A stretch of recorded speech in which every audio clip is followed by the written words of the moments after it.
Ya bu bir de teşekkür edirəm ki, belə gözəl, necə deyərlər, keyfiyyətinizdən və rəngin siyasınızdan bizə böyük zövq verdi və bu günü bizə yaşattınız. Çok sağ ol. Onlar sıkıntı yaşattınız. Yerim hep ben. Güzel de, vay be. Ben sana böyle gelirse eve de gel yaparım.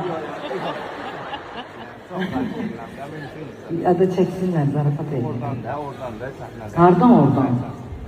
Səhnədən də xahiş edirəm bir dənə. Yaxşı gəl, yana sasar, kül alıb dayında öldürürüz. Verəm, verəm. Ya bunu imzalayarsan ne olar? Ben burada əziyyətlərlə gəlmişəm. Əməliyyat stolundan. Əməliyyat sonuna gəl. Dünən əməliyyatdan çıxıb bura gəlmişəm. Beyrəklərim. Çok ağrılı bir şeydir. Adın nədir? Murat. Murat Soraka yani. Heç nə olmaz. Murat'ın. Gəldi şəkil seçdim.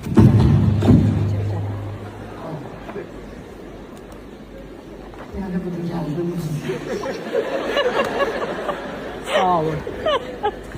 Gerçekten ağrı yapacağız. Bir konsertlerde geldi. Gəncdən gəldi. Vallahi. Ölmüşlər gəncdən. Sizə Gəncə səbəti söz vermiş. Sizə Gəncə səbəti söz vermişdi. Gəncə səbəti keçən konsertdə söz vermişdim. Ne oldu? Bir verməmişdim. Söz verdi, öyle değil yani. Aferin.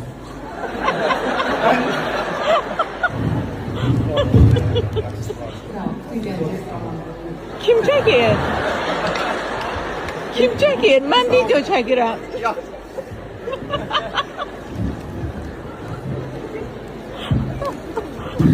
Doğru yaşayalım o zaman. Bizi kandırdı. Ben sebep söz vermiştim.